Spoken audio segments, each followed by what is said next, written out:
Hi guys, it's Jess from Honest Fiction, and welcome back to my channel.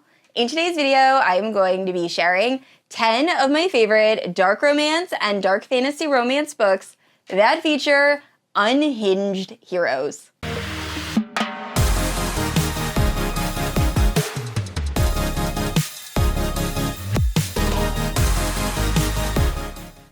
Alright guys, so as many of you know, I mostly focus on fantasy romance on my channel. However, I also love and I read a ton of dark fantasy romance and dark romance. Specifically books that feature heroes with Touch Her and You Die vibes. Now, I am not talking morally gray.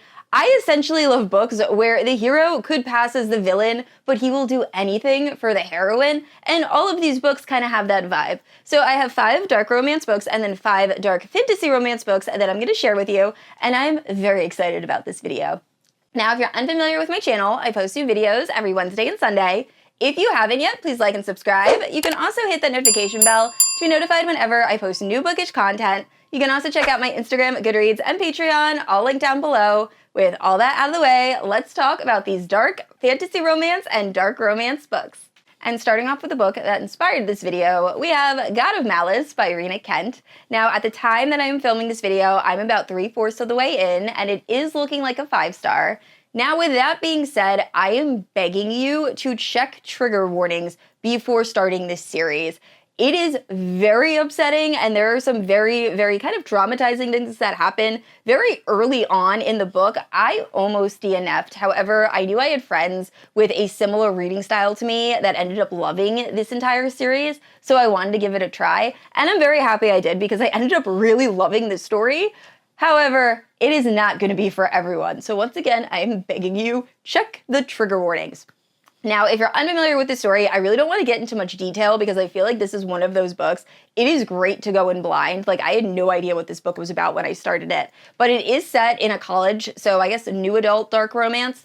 And we're following this man named Killian, who is a born psychopath, like full on, no emotions, no empathy, just a really terrifying guy. And he's been raised in a life of privilege and has actually learned how to mask, and that's how he kind of gets by in life. And he has set his sights on Glyndon, who is starting at the college that he is also attending, or like a neighboring college. So he ends up seeing her during a vulnerable moment and just becomes obsessed, and it's their romance. So overall, I really am enjoying this book, and I can't wait to continue with the series, but I know I've already said it, please check the trigger warnings. And next up, we have Dead Man Walking by Giana Darling. Now, this is part of her Fallen MC series. If you have not read that series, it was my introduction into like darker romance, and I was completely obsessed. I actually have a spoiler-free series review, when I still used to do those, that I will leave in the cards and in the description. But this one in particular is my second favorite. It is following Priest and Bea. Priest is an Irish enforcer for the MC, meaning he's essentially a hitman, and he is also a psychopath, but he only has eyes for Bea, who is this very sweet girl. She comes from a life of privilege. Her older sister ended up kind of being adopted into the MC, and she is slowly kind of trying to find her place in life. She's really like fascinated by true crime and actually has a true crime podcast, which is probably why Bea is like one of my favorite characters from the series. But it is their romance, and it's essentially everyone trying to keep Priest, who is known as this very deadly guy, away from Bea, who is seen as very like sweet, and she is, I think there is a decent age gap between them. But I absolutely love this. I believe you can read all of the books as standalones, but honestly, I would say just binge them all. They are so good. And next up, we have King, which is the first book in the King series by T.M. Frazier. Now, I will say this series is incredibly underhyped. I ended up binging the first 2 books of this series on a whim, and honestly, I do not have time in my TBR to be doing that, but I had such a good time. And please, if you like dark, like motorcycle club romances with a decent amount of really good humor, you should definitely check this series out. But in the story, we are following Doe, and Doe is named Doe because she woke up in a hospital and had no idea where she is, where she comes from, what her name is, so she was called Jane Doe and essentially sent on her way. So she's been living on the streets, just having a really rough life, and then she decides to go to a party with her friend in the hopes of meeting a biker that's part of an MC and becoming like his old lady, and he will take care of her and offer her protection instead of living on the streets. So she goes to a party at King's house, who happens to be a man that has recently been released from prison and is just really not having a great time. And her friend ends up stealing from King. So King then holds Doe captive and wants answers and essentially says, "You're mine until I get my money back." And the story goes from there. So super dark. I loved King as a character and I loved the romance in this, but really there are some side characters that they just brought the humor. I loved them. So if you have not read this, highly, highly recommend. And this next book is bonkers. It is completely unhinged, but that is because it is a Labyrinth reimagining. So it is Fear Me, Love Me, and I have talked about this book a lot on my channel, so I will keep this pretty brief, but I absolutely love the movie Labyrinth, so that is probably why I love this book. But in this story, we are following Vincent Mercer, and because of some very shady means, I think he's part of the Mafia or something of that nature, he controls an entire town. And he must be involved in gambling because he finds out that someone is stealing from him. So he goes to that person's house and promptly steals their baby named Barlow. Well, it turns out Barlow has a sister named Vivian, and she decides that because Barlow is like the one person she loves most in the world, she is going to save him. So she travels to Vincent Mercer's house and is successful in saving him. However, Vincent then becomes obsessed with Vivian, and the story kind of progresses from there, but it's really just Vincent trying to control Vivian and just kind of like playing with her as he watches her from afar. But overall, I just really love this. So please, if you have read this, let me know what did you think, and I highly recommend. And last up before we get into dark fantasy romance, we have Debt by Nina G. Jones. So I ended up reading this at the beginning of last year and really enjoyed it. I will say the main guy, while not being a sociopath or a psychopath, he is so out for revenge that he comes off as completely unhinged. So same sort of vibe. But in the story, we are following Mia, and Mia is getting a little bored in the bedroom and decides to hire somebody to kind of like play attack her. So that ends up happening, and it goes absolutely great until the next night, the guy that Mia hired shows back up to perform everything. So that leads the question, who is the guy that attacked her the first night? And the story goes from there. And that's pretty much what I'm going to leave you with, because this is another book that I feel like going in blind really helps. Now, I will say there is a very upsetting thing that happens at the end of this book that I did not see coming. So once again, another book I would definitely check trigger warnings, because I will say I kind of wish I knew about that prior to reading this book. But overall, another very dark romance with a completely unhinged hero. And moving into dark fantasy romance, we're going to start with Manacled by SenlinYu. Now, I wasn't really sure if I should put this in the dark romance or dark fantasy romance since it is fanfic, so I decided for like kind of in the middle. But if you are somehow unfamiliar with Manacled, it was my top read of last year. It is so unbelievably good, but I will say, I feel like a lot of people kind of downplay how dark it is. There is some very upsetting scenes in this, also some like body horror I wasn't expecting, so just know that going in. But I absolutely love this story. It's kind of a blend of The Handmaid's Tale and Harry Potter. So this takes place after the events of the Harry Potter series, or kind of like during. So it's what would have happened if the Order of the Phoenix lost the war against Voldemort, and Voldemort came into power and Harry Potter has been killed. So Hermione ends up being captured and held in a sensory deprivation prison, and when she emerges, she finds out that Voldemort has started a breeding program with witches that are born from Muggle parents, and in the hopes that they will have babies with very powerful witches and wizards, and then they will keep like the power going. So Hermione, because she is a very powerful Muggle-born witch, is given to Voldemort's High Reeve, and we find out that High Reeve happens to be Draco Malfoy, and it is their romance.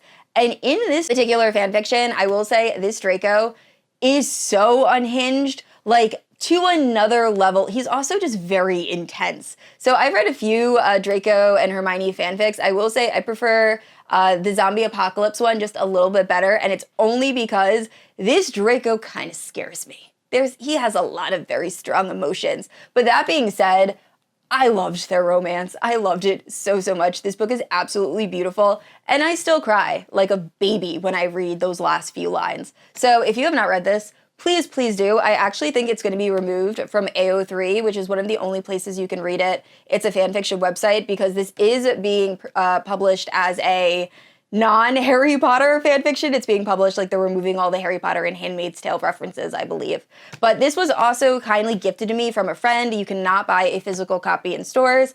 Just letting you guys know that, because I always get a comment when I show this book, which I totally understand. But either way, I love this book so, so much. So please, if you have not read it, not picked it up, you need to check it out. And next up is a book that I just cannot stop talking about. So we have Blood of Hercules by Jasmine, and I actually wasn't planning on featuring this book in this video. However, as I was filming my December wrap-up, I realized all of the love interests in this, it's why I choose, are very, very evil or unhinged or just complete villains. Like, they do horrible things. So it definitely fits in this video. But if you're unfamiliar, we are following Alexis, and Alexis lives in a world where Titans have come and essentially destroyed everything. So it's very dystopian, and the only people that are able to kill the Titans are gods and their descendants, the Spartans. So our main character, Alexis, is a foster child and is being very, very badly treated by her guardians, and the only one she really cares about is her younger foster brother.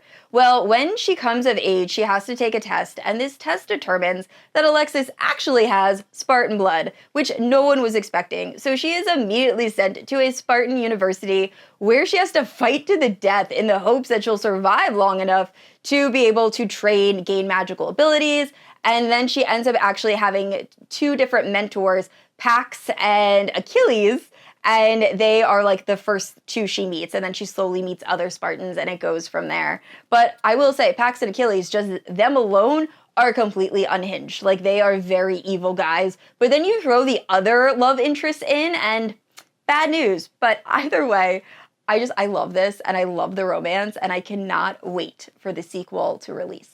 And next up for dark fantasy romance, we have How Does It Feel? So in this story, we are following Callie, and when Callie was very young, she believed she saw a fae. So because of this, she has become obsessed with creatures with wings, and when she grows up, she starts studying an endangered moth. So one day, when she is searching for said moth, she falls down a portal into the Unseelie Court, where she is immediately almost killed multiple times by the prince of the Unseelie Court, Mendax. And it is Mendax and Callie's romance.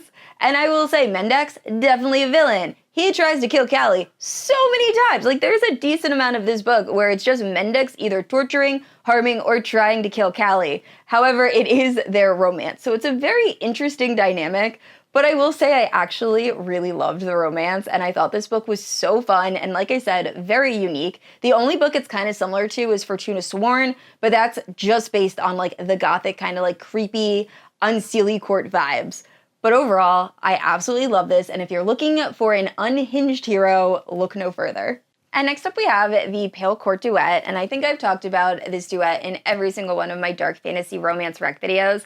So the first book is King of Flesh and Bone, the second is Queen of Rot and Pain, but in this duet, we are following a girl that lives in a world where the dead reanimate after they pass. So dead bodies are essentially walking around everywhere, and it's very annoying for the villagers that live in this town.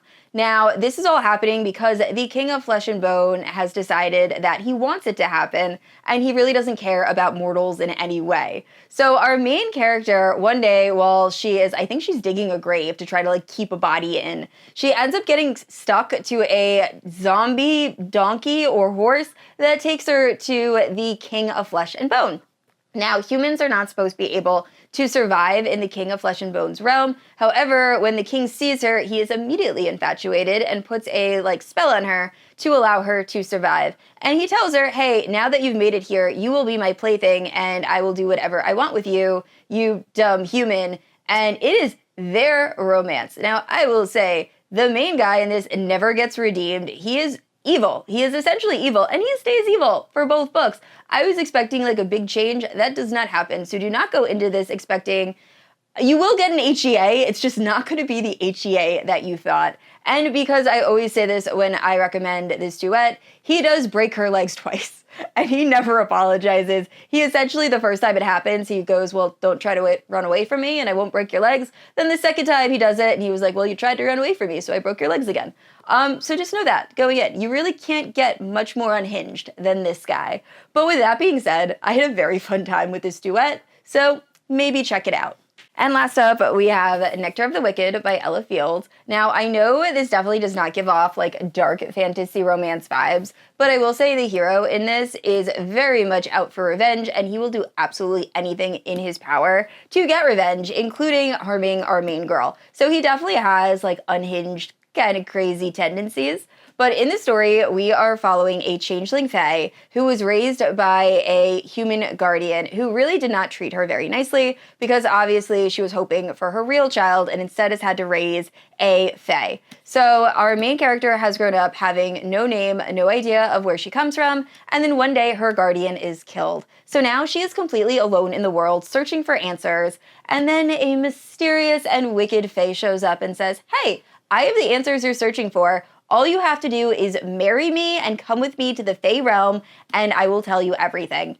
And the story goes from there. But like I said, the main Fae in this, he really is trying to get revenge on people that have wronged him, and at some points he does take it out on our main character. So check trigger warnings. This is definitely a dark fantasy romance, but another one of my top reads of last year. Alright guys, those are 10 of my favorite books that feature unhinged heroes. Please let me know down in the comments below if there is a book I did not mention that you absolutely love that has that kind of vibe. I love getting recs from you guys. And I'd like to say a special thank you to my Paladin protectors, Leslie, Amanda, Lotta, Kat, and Leslie. Thank you guys so much for supporting my channel. And I said this already, I post new videos every Wednesday and Sunday. And if you haven't yet, please like and subscribe. I will see you all next week. Bye.